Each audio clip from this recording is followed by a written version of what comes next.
Après avoir été décortiqué la semaine dernière, le projet de réforme fiscale a de nouveau été examiné ce matin en commission de l'économie. Cette fois, la majorité s'est montrée unie et a revu la copie. De son côté, l'opposition, toujours pas convaincue, a quitté la commission. Thomas Chabrol, Jeanne Tino-Roua.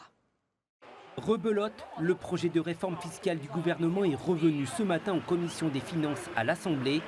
Pour rappel, mardi 21 novembre, ce même texte avait été partiellement rejeté par le Tavini lui-même et par l'opposition, en particulier la contribution sur le patrimoine immobilier et la réforme des avantages fiscaux sur les véhicules hybrides et électriques. Le président de l'Assemblée considère que ce texte, pour reprendre ses propres termes, n'est pas propre et donc il souhaite finalement le nettoyer à l'occasion de cette commission qui est complètement irrégulière. Cette fois, le président du pays était présent en commission pour défendre le texte. Mais finalement, le gouvernement a accepté de revoir sa copie. Le projet de contribution sur le patrimoine immobilier est repoussé d'1 an. L'exécutif accepte aussi de faire marche arrière sur la fiscalité des véhicules hybrides et électriques qui demeurera donc attractive. Quand les concessionnaires montent au créneau, expriment, on va dire, leur opinion, on les a écoutés, on les a entendus et on a pris en compte donc leurs remarques. Le gouvernement va donc devoir trouver des solutions pour rééquilibrer son budget avant de le soumettre au vote des élus en séance plénière.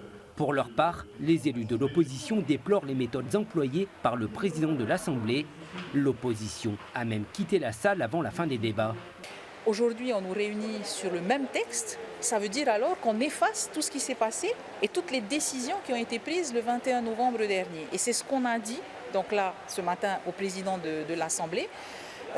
Qui lui ne veut rien entendre, qui dit que non. Alors il nous parle d'avoir demandé un déclassement des articles qu'il ne voulait pas voter.